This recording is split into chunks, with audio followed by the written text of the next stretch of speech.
Hello, welcome back to Great Question for this surprise podcast. I'm your host, Alex Fleming, spellcaster and podcaster and game designer. Yes, that's right, that's new. It's been a while since I've done this show, and during that time, I've been making games and studying game design, and I am now proud to announce that I'm releasing my first major release indie game, Ultimate Dungeon Cleaner, for PC and Mac this December. Ultimate Dungeon Cleaner is a game about cleaning. You play as Grem, a goblin janitor who has to keep his dungeon nice and tidy. It's a top-down, retro-inspired action-adventure game with some roguelike elements. Grem maintains his dungeon lost and found, and sometimes finds items of great power that have been left behind. And if you don't know what a roguelike means, or you're confused now, don't worry about it, because I'm going to be talking a lot about game design in this podcast. I started this show reading tarot cards for myself and comedians in the New York area, and there's still going to be a lot of tarot card reading and occult discussion. But on top of that, I'm going to be talking about game design, and maybe have some guests from that world as well. I started this show reading tarot cards for myself and comedians in the New York area, and there is still going to be a lot of tarot card reading and occult discussion, but on top of that, I'm going to talk about game design. Maybe have some guests on from that world as well. And why? What's the connection? Well, the connection is me. When I started Great Question, I was working at a nonprofit teaching technology skills and specifically game design to students and teachers.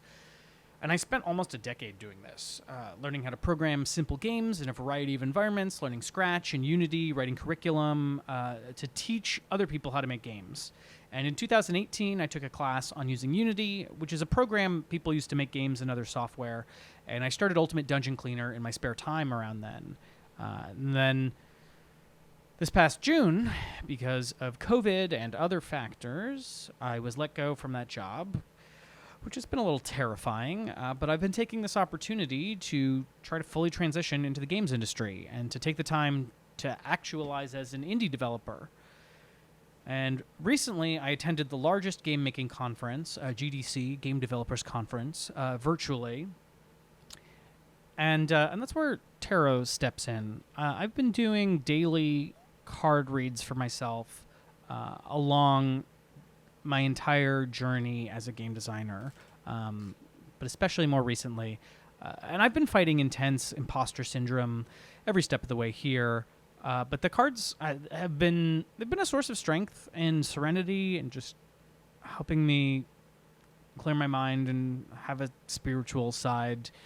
And if you follow me on Instagram or Facebook, you might have seen some of my posts of these daily reads. And this is a big part of why I decided to do this show again and why I'm adding game design to the mix of topics that we discuss.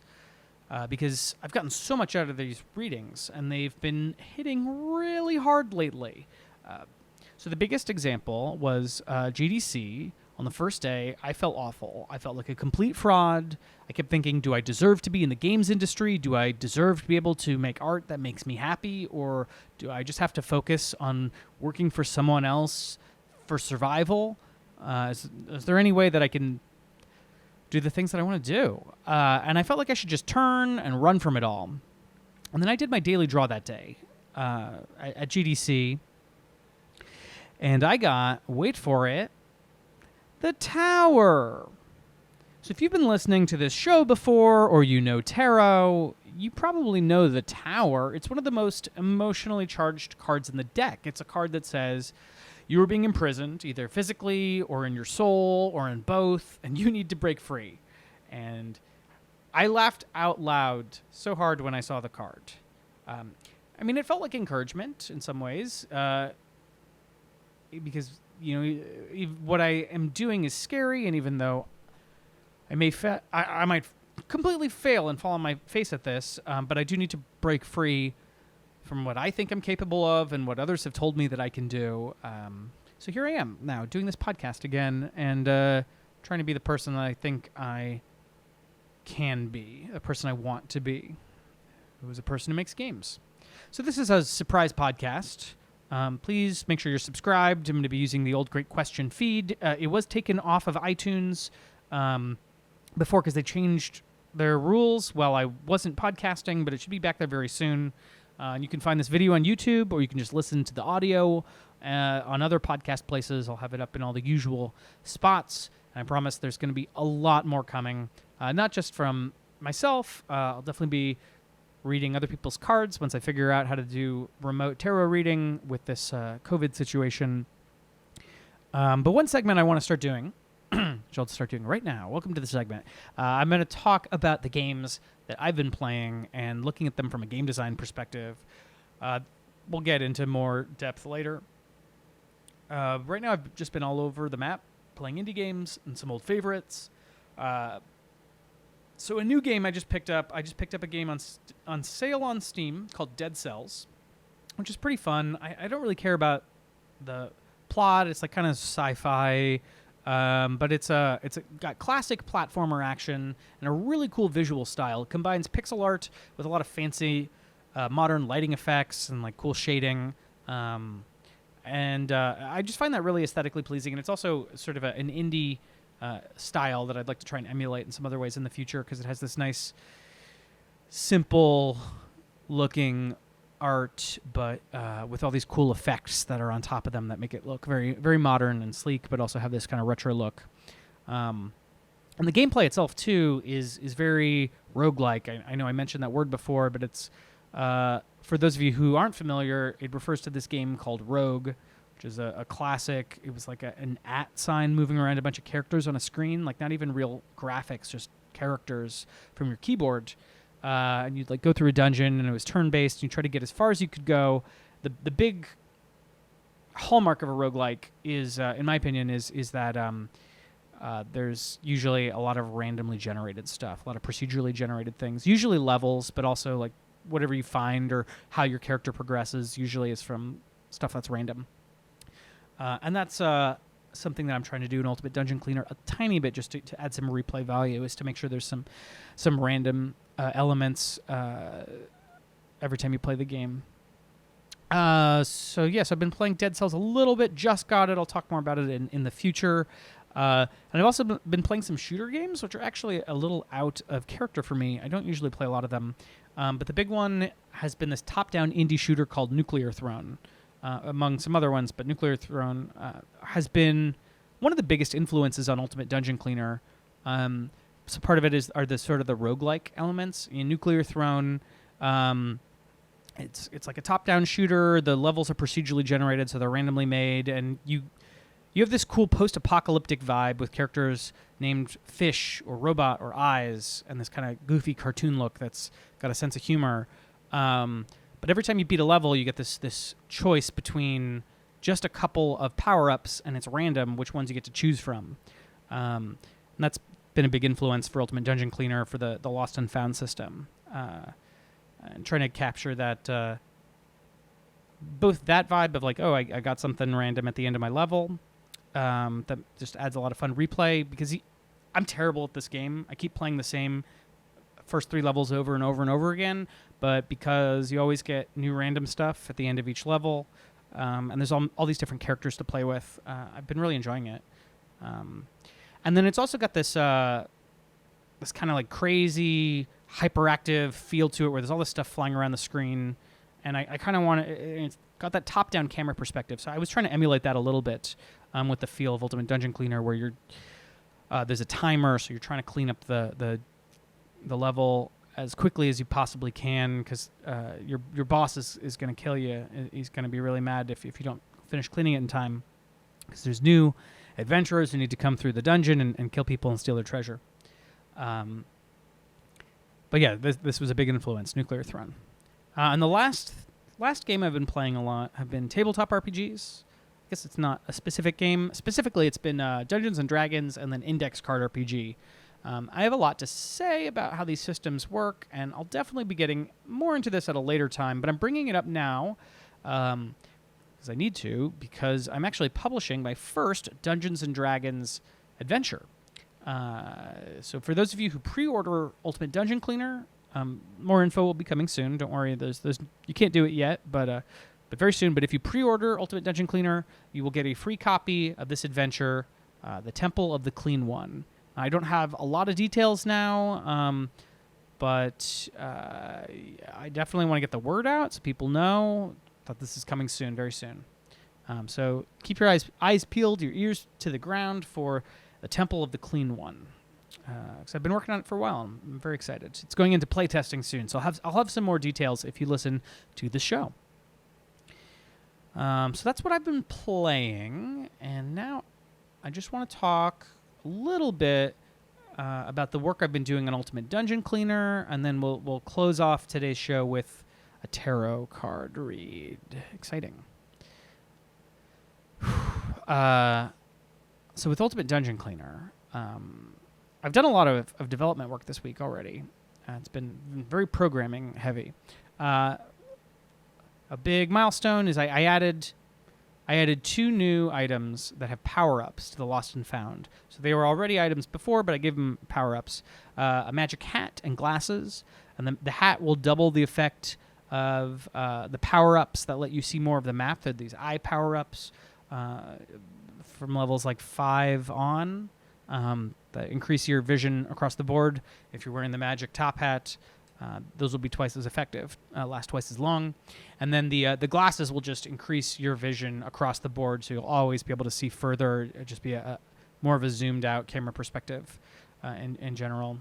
I've done a lot of other things. I added in some telemetry into the game, which is a concept that's probably going to get its own later episode. You might be able to hear my cat screaming in the background while I'm recording this. Please ignore him. I've added in some cool glowing effects. It should help with accessibility. I'll be talking a lot about accessibility in future videos or future podcasts because I learned a lot about it at conferences recently.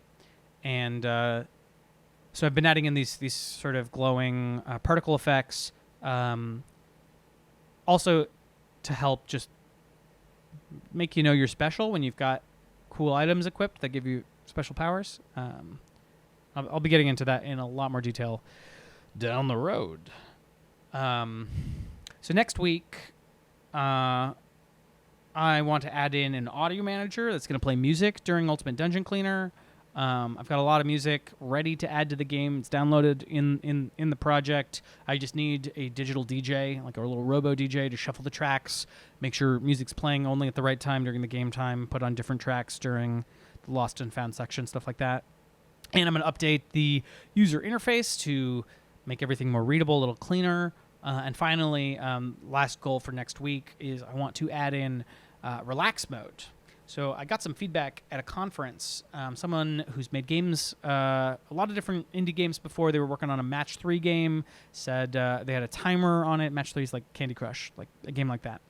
So they had a timer on this game, and they got all these emails from people who were like, hey, I have arthritis or I have some other condition and I'm not good at games and I really wanted to play the game more, but it was too hard. And I've just been seeing a lot of other conversations around this line of just that, like, making your game super challenging. It's good for some part of your audience, but there's definitely some people who want to be able to see what happens in your game, but just can't. Because there's a skill gap. The game might be too hard or whatever. So, and also just making a game about cleaning, I definitely wanted to like take an action adventure arcade style game where there's a lot of stuff happening on the screen and your heart's pounding and like, oh my gosh, I feel so much adrenaline going and beating that level. I definitely wanted that as one of my original design goals, but I also when I play games, I play games that are like that. Like Nuclear Throne is one of those games where it's like, whoa, what's going on? But then the flip side of that, the other kind of games that I like to play are very chill, turn-based games that I can play late at night when I just want to unwind or while I'm doing something else. And so I want to add in a relax mode that will turn off the timer to let you just clean up the dungeon if you want to stress clean or if you just want to enjoy Ultimate Dungeon Cleaner without the pressure of am I going to lose these levels? If you want to just clean the dungeon. So yeah, those 3 things. That's my goal for next week. We'll see how that goes. I will check in with you then. So that's how the game is going right now. But this would not be a great question if before I go, I don't read some cards. So let's do that. This will be my last segment, closing out the show. I've got this awesome new deck. If you're watching the video on YouTube, I'm gonna pull out the cards. I got this new deck as a gift a little while ago. It's called the Mythic Tarot, and it's all Greek mythology themed. Oops, I'm bumping the microphone. Yeah, all the cards are. It's got this really cool art style. I'm trying to show a couple of them. The Mythic Tarot. So anyway, I'm gonna draw a single card, do a live single card reading. Oh my God, one just jumped out. I was shuffling the cards, and it just jumped out right here. So let's draw it. Let's see what I get. You ready? My single card draw. Oh my gosh. It's the World. It's a pretty good omen. Whoa! The World, the last card in the deck. I did not expect that. Let me do a little reading from the book. Let me tell you, the listener, about the World. I mean, well, okay, actually, just even before I get there. So, in this deck, they've got Ouroboros, the snake eating its own tail. And I think I remember, because I've got this card a couple times, that's Hermaphroditus, I think is the name. Please don't cancel me. But the child of Hermes and Aphrodite, is male and female at the same time. There's the 4 elements here. I mean, it's just sort of everything coming together. So anyway, the World. A little dramatic reading. The card of the World portrays a golden serpent coiled in the shape of an egg, eating its own tail.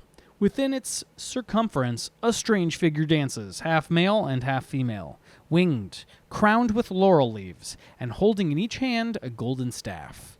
Around the egg shape of the serpent can be seen, rising from the clouds, a cup, a sword, a flaming wand, and a golden pentacle. So yeah, Hermaphroditus, the child of Hermes and Aphrodite, born a double-sexed being. That's the person we see on the card. I'm going to skip to the divinatory section, because there's a lot of just the imagery of who Hermaphroditus is, and on an inner level, the image of Hermaphroditus is an image of the experience of being whole, is what it says here, which, whoa, I guess it does feel a little bit that way doing this show again. It's nice getting my occult fix, getting my game design fix, bringing everything together into the whole. On a divinatory level, the card of the World, when it appears in the spread, augurs a time of achievement and integration.